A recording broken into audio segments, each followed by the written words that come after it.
A charge metallic sphere A is suspended bye a nylon thread. Full stop, रुक गया। बोल रहा है कि चार्ज मेटालिक स्फीयर ए है जो कि सस्पेंडेड है, लटकाया गया है नायलॉन के थ्रेड के द्वारा। ठीक है, मतलब एक मेटल ए है, एक मेटल का क्या है, स्फीयर है। क्या है?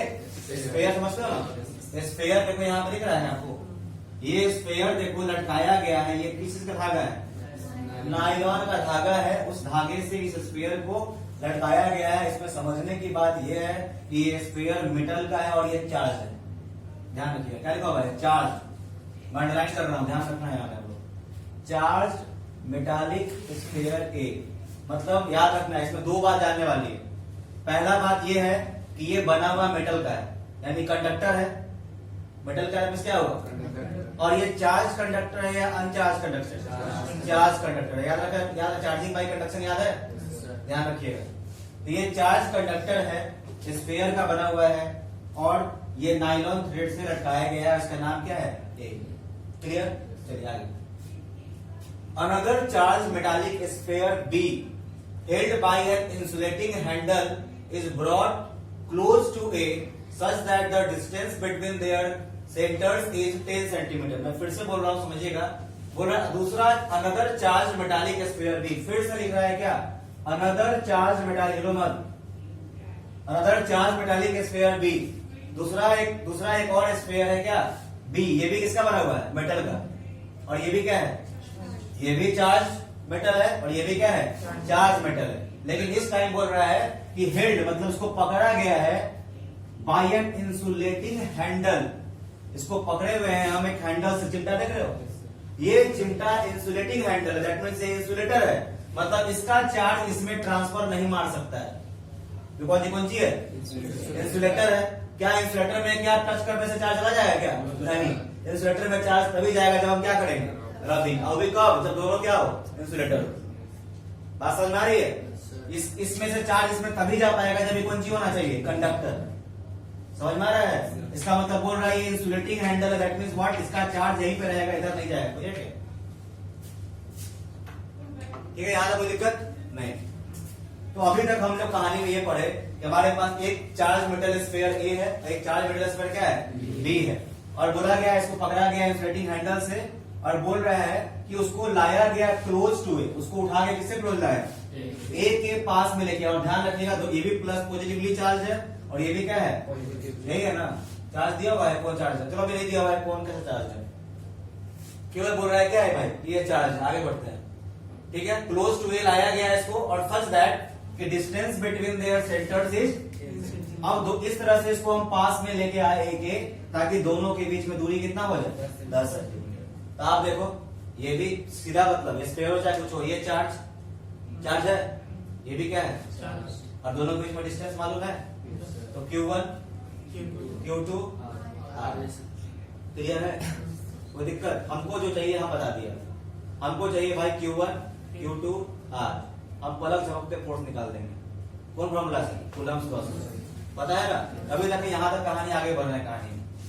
अब ये चीज दर्शाया गया किस फिगर में? 1.7 में। दिख रहा है 1.7 में? एक चार्ज स्फीयर ए है, इसको नायलॉन थ्रेड से लटकाए हुए हैं। एक चार्ज स्फीयर बी, इसको इंसुलेटिंग हैंडल से हम पास में लेके आए ए के। इस तरीके से लेके आए, दोनों के बीच में दूरी कितना है? 10 सेंटीमीटर। अच्छा, 10 सेंटीमीटर का आप मीटर बताओ तो कितना हो जाएगा? 0.1 मीटर। आप डिवाइड बाई 100 कर दो, तो ये 0 से 0 कट जाएगा और क्या आएगा? 0.1 मीटर। क्लियर है? चलिए हम आगे बढ़ रहे हैं। The resulting repulsion of A is noted.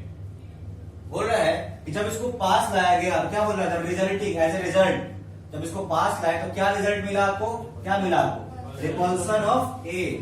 अब रिपल्सन मतलब ये हो रहा है कि दोनों में लाइक चार्जेस है क्या अनलाइक चार्जेस है? अबे क्या खाली बिल्ली दिमाग खराब कर रहे हैं।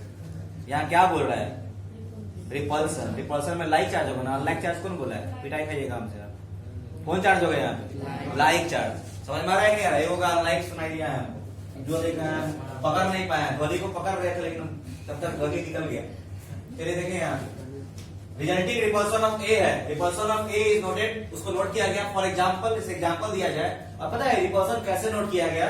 देखो बताया गया कैसे रिपल्सन नोट किया, मतलब एक एक चीज को दिखा रहा है कि आप दिमाग में फोटो बने आपके। बोल रहा है जब इसको पास में लेके आओगे तो इसमें क्या आएगा, रिपल्सन, और रिपल्सन होगा तो खसेगा अपने जगह से।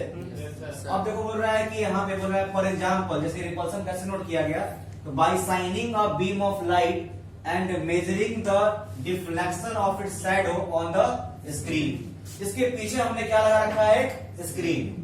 सुनिएगा, मान लो कि ये सामने मान लो नायलॉन के थ्रेड से मैंने स्फीयर लटकाया हुआ है, इधर लेके आए हुए हैं, और ये स्फीयर के जस्ट पीछे मैंने क्या लगा रखा है, स्क्रीन। और उधर से मान लो, अच्छा उधर से प्रोजेक्टर का लाइट आ रहा है तो मेरा शैडो बन रहा है पीछे। तो मान लो उधर से बीम ऑफ लाइट आ रहा है, हमें स्फीयर है, तो मेरा पीछे क्या बन रहा है, शैडो। और इधर कोई अगर इधर कोई हमको फोर्स लगाएगा तो हम इधर खसकेंगे, तो मेरा शैडो कहाँ बनेगा, पीछे।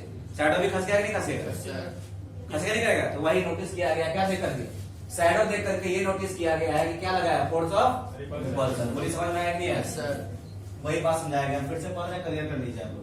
For example bye shining a beam of light, इसमें क्या मारा गया, बीम ऑफ लाइट मारा गया, लाइट मारा गया, और जब लाइट मारा गया तो measuring the deflection of its shadow, उसके शैडो पे डिफ्लेक्शन, शैडो में क्या आएगा, चेंज आएगा, डिफ्लेक्शन हटेगा, कहां पे, ऑन स्क्रीन। उससे पता चलेगा भाई इसको क्या लगाया, फोर्स ऑफ, इनमें खसकता है जैसा तो क्या हो जाता है, फोर्स ऑफ, समझ में आ गया। अरे नहीं, कौन सा रिपल्सन लगा, हम दिमाग लगा लिए भाई कि इसमें मतलब कौन चार्ज है, लाइक है, मतलब या तो पॉजिटिव तो पॉजिटिव, नेगेटिव तो नेगेटिव, क्लियर, कोई दिक्कत। और एक बात और याद रखिएगा, फोर्स ऑफ रिपल्सन जब भी होता है तो हमेशा आपका कूलम्ब लॉ से फोर्स पॉजिटिव आएगा, और फोर्स ऑफ अट्रैक्शन जब भी रहेगा तो F हमेशा किसमें आएगा, नेगेटिव। इसको दिमाग में बैठा लो, whenever we will do the calculation, force of attraction will always comes in negative and force of repulsion will always comes in positive। आगे बढ़ रहे हैं, यहाँ तक क्लियर है कहानी, चलो हो गया, आगे बढ़ रहे हैं, ठीक है। इसमें रिपल्सन आया कुछ ना कुछ, इसमें कुछ ना कुछ फोर्स लगा हुआ, रिपल्सन बचून, आगे बढ़ते हैं। अब बोल रहा है sphere A and B are touched by uncharged sphere C and D respectively।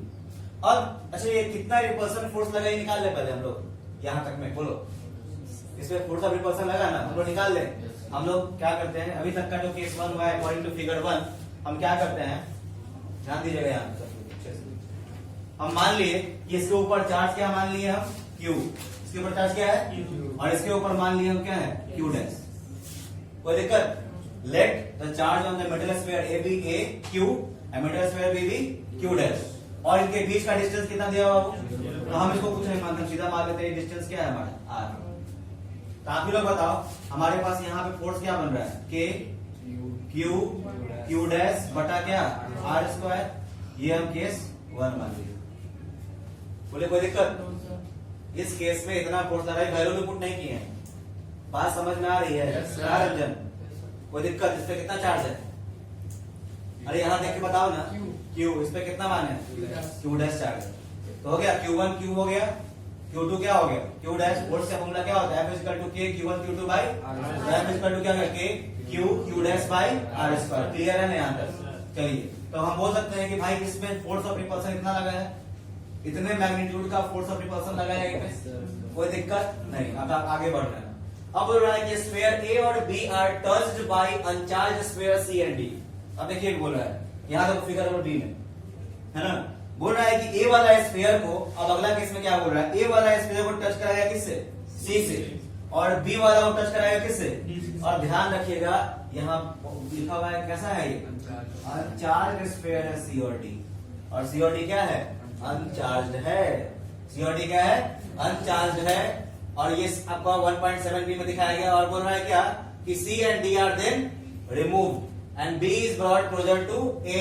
पहले यहाँ तो रुक जाओ, यहाँ पे आएगा, पहले आगे बढ़ेंगे तो आप लोग कंफ्यूजन हो जाएगा। इसमें में देखो ए पे चार्ज कितना था, Q, इस पे क्या था, ठीक है, और इस पे बाबू चार्ज नहीं है, पता है ना, क्या है ये, अनचार्ज, और ये भी क्या है, तो मान लो इसके ऊपर चार्ज कितना है, इसके ऊपर चार्ज क्या है, कोई दिक्कत नहीं, लेकिन जैसे ही इसको हम टच करेंगे तुम लोगों को तो चार्ज डिस्ट्रीब्यूट हो जाएगा, और कब तक डिस्ट्रीब्यूशन होगा, जब तक कि दोनों में बराबर इक्वल ना हो जाए। तो हमारा चार्ज बढ़ जाएगा, मतलब अगर इसके पास 6 कूलम होगा तो इसके पास 3 कूलम, इसके पास 3 कूलम, अगर इसके पास 8 कूलम होगा तो इसके पास 4 कूलम, इसके पास, बात समझ में आ रहा है ना। तो वैसे ही मान लो इसके पास Q चार्ज है तो इसका आधा इसके पास हो जाएगा, आधा इसके पास हो जाएगा, मतलब इसके पास क्या बचेगा, Q/2, इसके पास में क्या आ जाएगा, Q/2। अब यहाँ पे इसके पास क्या बच जाएगा? ऐसा क्यों हो रहा है? बिकॉज चार्जिंग बाई कंडक्शन, याद है? चार्जिंग बाई कंडक्शन में मैंने बताया था, जब जो दो अगर कंडक्टर को अगर टच करते हैं तो चार्जेस क्या हो जाते हैं और सेम नेचर का चला जाता है उसपे, याद है? और इस थ्योरी पे भाई साहब बहुत क्वेश्चन आ चुका है बोर्ड में, इस लॉजिक पे बोर्ड में बहुत सारा क्वेश्चन आ चुका है, याद रखिएगा। जैसे ही इसको टच कराएंगे अब बी के पास कितना चार्ज हो जाएगा? बताओ क्या हो जाएगा? Q dash by 2। इसके पास क्या हो जाएगा? Q dash by 2। कोई दिक्कत नहीं। अब बोल रहा है कि यहां तक हम लोग का कंप्लीट हो गया क्वेश्चन, यहां तक हमने पढ़ लिया है, कोई दिक्कत नहीं। ये मान लेते हैं केस 1 में जो फोर्स ऑफ रिपल्सन जो लग रहा था हमारा किस पे? ए पे हम निकाले थे ना, F इक्वल टू क्या आया बताओ वहां पे? K Q dash by R square, ये था ना। चलो अब केस 2 देख रहे हैं। देखिए यहाँ पर, यहां तक देखो क्या बोल रहा है, C and D are then removed. अब टच करा के सी और डी को क्या कर दिए? अब सुन ध्यान से, जैसे ही आप इसको टच करके हटाओगे इसके बाद अब कितना चार्ज हो जाएगा? क्यू से क्या बच गया इसके पास? क्यू बाई 2 हो गया, और इसके पास क्या आएगा? हुआ कि नहीं हुआ? समझ में आ रहा है कि नहीं गया? यानी हम बोल सकते हैं ए के पास कितना बचा? इसके पास कितना बचा?